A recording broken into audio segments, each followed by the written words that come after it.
Here we've got some fun things turning up here. For example, friend of the show, Sam Cedar, has been arguing. It's my uncle. Uncle Sam. Wow, what a fucking nightmare. I love Sam. He's been arguing with Jordan, and actually Jordan's been taking the bait. It's quite good. I don't know if you saw this clip. I have not. Oh, well, we got to watch it. I haven't been on the latest and greatest of Jordan Peterson. I haven't really been following him. I feel like I should probably get back to it, but... Well, do you feel like it's kind of beating a dead horse a little bit? Because I feel like he's just gotten so psycho. It's like anytime I go on his Twitter feed, anytime I open his latest video, it's like the most psychotic fucking word salad hate shit. It's just nonstop. Well, watch this. You tell me what you think. Just show... Give me the timestamp. I'm going to the yesterday's doc to pull it. Oh, I think Cam got it. Yeah, you need a little context before we get into this argument. I love Sam. Yeah, he's the best. I gotta have him on the show. Maybe we can have him on together. Yeah, we should. Like I said, he's my real uncle, not Jank. Jank is my fake uncle. Sam Cedar is a lying coward. Which is the one that took you to Hooters? Not Sam. He would never do such a thing. Got it. The sexual revolution was the transformation of the idea that rape was a property crime, let's say, into a crime against the woman herself. And I would say, look, I have plenty of sympathy for that perspective. And I think it's fundamentally true. But I'm going to push back because, you know, all this is all very complicated. Well, no, it's not. It isn't obvious to me. Stop. That he did not just say... Rape used to be treated like a property crime, and while I understand that like women are human beings, I'm still gonna do the devil's advocate thing here and act like it would be better if rape was a property crime. That is he did that. That's insanity. We were goofing on this, and we were going so deep we had to exit it. But that's insane. Yeah, what he's like, fuck. Here's a hypothetical. I'm gonna push back a little bit. Most people say the Holocaust was a terrible tragedy. I want to push back on that a little bit. The Jews being gone it could possibly benefit society. Yeah, no, he's like, you made them work harder. Actually, that's why they're successful now. Right. It lit a fire under their ass. Who had a good idea then, huh? Adolf Hitler. That's right. You seen the Jews before the Holocaust? Not that impressive, bucko.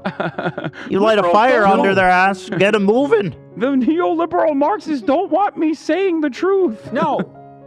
Yeah, it's awesome. You know, most people think the AIDS epidemic was a tragedy, but I want to push back on that a little bit. A DILF? You know, ever since AIDS was introduced, there's been less weather catastrophes. God is happy. Yeah, no, he's just like, well, guess what? Preparation H. I mean, there's so many wonderful advances in medication that couldn't have come. You're dressing up in lingerie before your mirror at home, tucking your dick between your legs, imagining you have a vagina. That's actually for sexual real. kick. That's not. There's nothing sexual about that. Yeah, that one. Right. That's not even like a voice Absolute generator. Liars. That shit's all real, brother. Yo, why is he so horny though? I know. He's obsessed. He's like, bro, he really needs to lay off the meat. You know what I mean? He Jordan Peterson, the oldest man to try NoFap, maybe. You know he's doing semen. Bro, that man has no libido. The man eats only meat. His blood probably like crawls through his veins at this point. He fantasized about like someone that maybe is coming to terms with their like gender in the weirdest way possible. Like you thought about it too much, man. This is what I talk about. This is why I say like, you know, it's a mental illness. Like having turf brain, okay, trans-exclusionary radical feminist, which by the way, these guys aren't feminists, but neither are TERFs anyway, whatever. Like, but being transphobic is like unironically a mental illness because like you think about trans people, way more than fucking trans people do, man. Yeah. You're at the cutting edge of whatever the fuck's going on in the trans universe. Yeah, I mean, if you look at the Daily Wire, I feel like 75% of their content of the past few months is like solely committed to trying to get trans people to kill themselves, essentially. Yeah, let's continue. That offers women enough defense. You know, and so the counter argument might be if untrammeled sexual access to a young woman is a crime,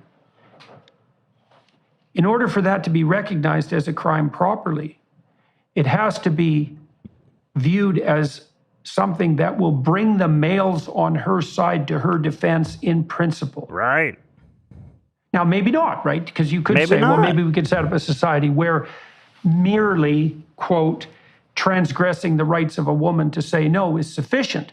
But it's not obvious to me that that's sufficient. Wait, like maybe sufficient means Yeah, it's a Okay, lot. It's a so lot. he's trying to, he's just like trying to take the coward's way out here on arguing that like rape laws were better when women were, you know, treated as property, because like at least for guys like me who don't actually value women as human beings, like at least it made sense, you know, like from a capital point of view, that's my property. That's property damage. You have violated the non-aggression principle, sir.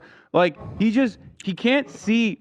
He's literally trying to fucking justify that like it made men understand. It made men who do not see women as human beings justify and understand like and see as a crime the violation of consent, which inherently is incredibly misogynistic, because it's literally like women were better off as property in the eyes of men. They were because better men would rather, protected. yeah, men would rather see women as property and then therefore violate another man Right. by harming their woman. Okay. Yeah. And they see that as a crime rather than like violating a woman on her own. Yeah, to be honest, that's basically it. You got the heart of it. So Sam made a clip responding, said Jordan Peterson has some disturbing ideas about consent. Jordan Peterson quote tweeted, "Here's another reason to trust me. The majority report thinks I'm wrong again. I was suggesting, as anyone with any sense would conclude, that female objection to unwanted sex, correct in all regards, may still have to be bolstered by male force, friends, fathers, and brothers, so that sufficient protection can be obtained." The funniest part about this is that like he's not wrong, okay? But he's still wrong in the sense that like it's not just about men protecting women by force, okay?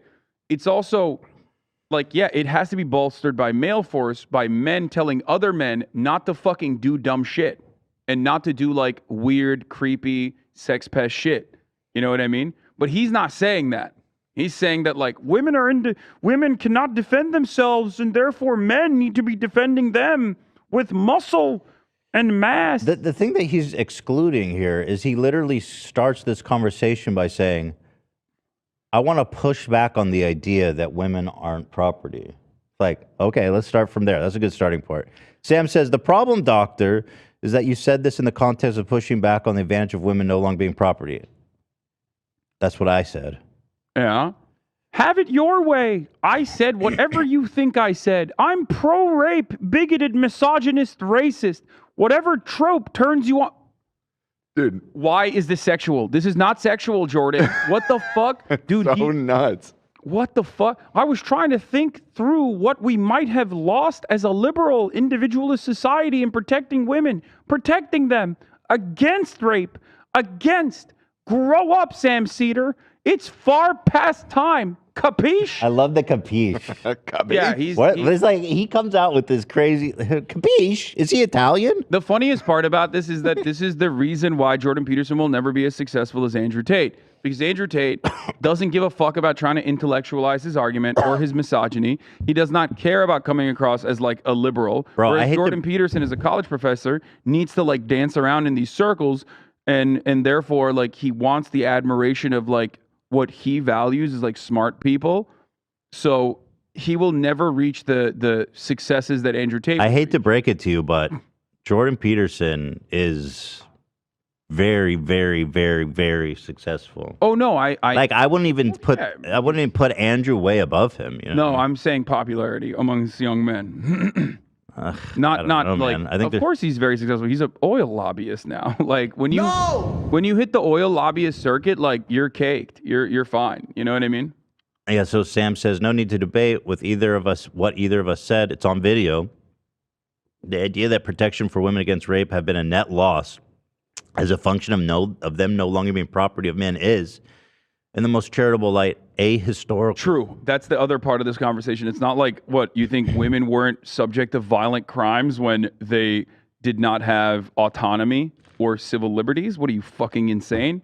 It was infinitely worse. It was just overlooked because it was the normal thing that happens This idea in society. of rape probably was barely. You can grasped. extend this not just to women, but to black people, which Jordan Peterson, as someone who wants to fancy himself as a liberal, would most likely have a hard time coming to terms with. That's why that analogy would fail. If you were saying like, oh, do you think black people are better protected when they were slaves? No, then shut the fuck up. They were, because they were property. They were taken better care of. That's insane. Have you seen how they take care of themselves? Yeah, but like he would never say that. He would never say that because that is like. I want to push back on abolitionists. The Civil War was possibly a mistake. I want to push back a little bit on that. Yeah, he would never say that though, and he has been owned by even fucking Jim Jeffries, right? Like, or was it Jim Jeffries, the Australian guy? Yeah. So I responded to debate Sam Cedar, and he actually responded to me, to my surprise. He said, H3, there was a time when I would have taken your suggestions seriously, but your behavior in relation to me has been worse than Mr. Cedar's, and even more inexplicable. I said, Jordan, as old friends, I think we should discuss it in person anytime on my show or yours. Even a Zoom call in would be terrific. It would be a great and productive conversation. Please consider it. And he said, thank you for the offer. I will consider it. Do you think he will, or is he just saying that? I DM'd him. I said, hey, come on the show. We actually have his contact email still. I bet it's the same email. We should reach out. The thing is, I don't think it's going to happen, though. It would never happen. Because he's with the Daily Wire. Ben, these guys know. These guys are savvy. And frankly, especially because it's related to this conversation with Sam Cedar, they're going to be high alert. Yeah, like they don't. I mean, the thing is, like, you don't have to be like a particularly good debater to be able to like duke it out with these guys. I think, like, especially because their platforms are massive, like they just don't want to even risk it. You know what I mean? They have nothing to gain. But I think it would be a great conversation. I wish he would take it up, because he's so, he believes what he says apparently, and I would just think that would be a great way to shake out what from what. But okay, Bucko, it's in your court now, Busteroo. So there it is. That's exciting. No. Ben yeah, Shapiro, Jordan Peterson, come on the show. Come on, Leftovers. Yeah. LOL. Right? No, that's the dream. That'd be incredible, and it would give Explain him. to us. I would like to learn. I am a lost, rudderless male. My room is very unclean, and if I could hear the words of Jordan Peterson, maybe he could save me. I think. Bruh.